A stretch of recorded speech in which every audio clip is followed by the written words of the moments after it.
I was walking through Hobby Lobby the other day and came across this stained glass kit. I figured there were a lot of people out there interested in learning stained glass but don't have all the tools, material, and experience to cut the glass. This is a stained glass kit. It comes with everything you need to make this project, including the glass which is already cut. But is this a good beginner kit to learn the art of making stained glass panels? Let's find out. The kit comes with solder, flux liquid gel which is required for soldering, a bag of pre-cut stained glass, a brush for applying the flux, a burnishing tool for the copper foil, a small roll of copper foil, a chain and 2 rings for hanging the finished project, the pattern and the instructions. The glass pieces do have their edges roughed up a bit so they're not very sharp. That's a good thing. First I'm going to lay them all out on the pattern. This is going to tell me how good they're cut and how well they fit together. This is not good. The piece on the upper wing is broken off and it's missing.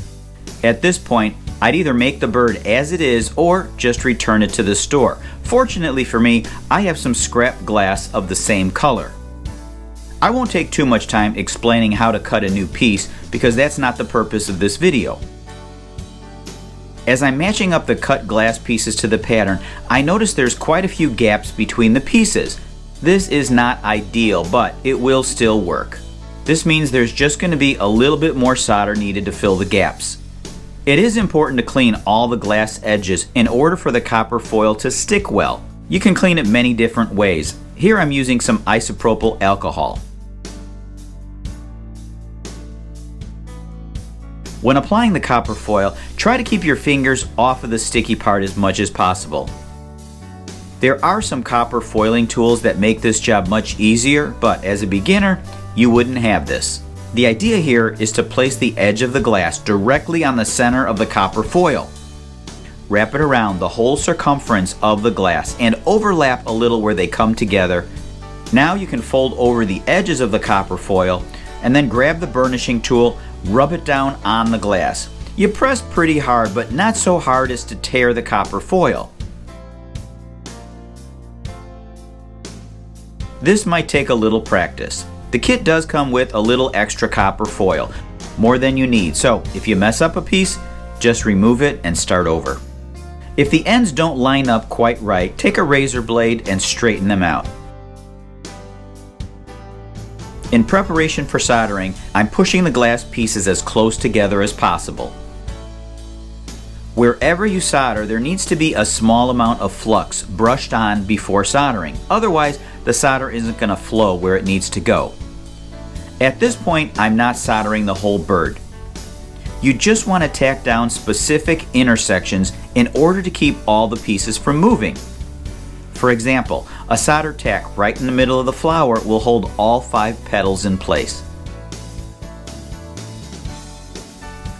Once all the pieces are tacked in place, I'll brush on solder flux all over the copper foil. Before soldering, wipe off the solder tip on a damp sponge to clean it off. Now I'll hold the hot tip barely touching the copper foil as I push the solder into the tip. As it melts, it'll flow into the joint and stick to anything that's copper. The key is to move the iron at a consistent speed with just the right amount of solder. You can always go back and add a little more solder or touch it up later. You want to keep the hot iron moving. Too much heat in one place will cause the solder to melt through the backside and out the crack. The last thing you want is a leaky crack. It's true, but he shouldn't say it. With the first side complete, I'm going to flip it over and now I can solder the back side.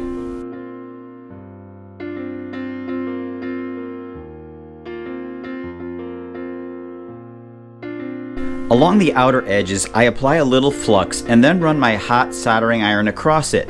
This is going to apply a very thin layer of solder over the copper. This way the orange color of the copper won't stand out, but rather you'll see a consistent silver color.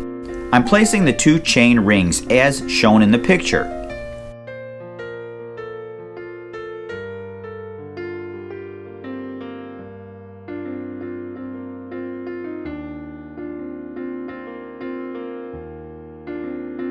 Now for a little bird bath with some soap and water.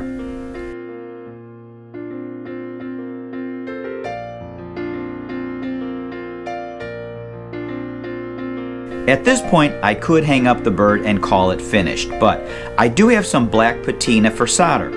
This changes the silver solder into a black color, which I think looks nicer.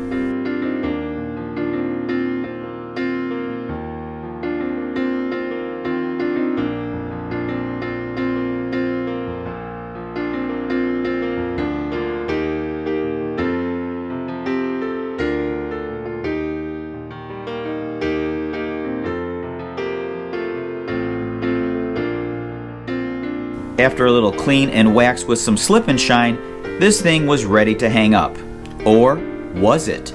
The picture was wrong, so I had to move the hanging ring inward a bit to get a better balance. Now, this is ready to hang up. It took me just a couple of hours to put this together. Now, I do have a lot of experience with stained glass, so it would probably take you a bit longer. Do I think this is a great way for a beginner to learn? Absolutely. Even though the glass was cut a little wonky, most of the pieces didn't butt together like they're supposed to, but the end result is still pretty good. So, even for a beginner, if you try this and, well, it comes out looking like a horse, well, at least you'll learn something. Now, these kits are on Hobby Lobby's website and in their stores. I didn't see them on Amazon. So if you are interested, for a fairly small investment, you can learn a new skill. I'm Tom. This is Alley Picked, and thanks for watching.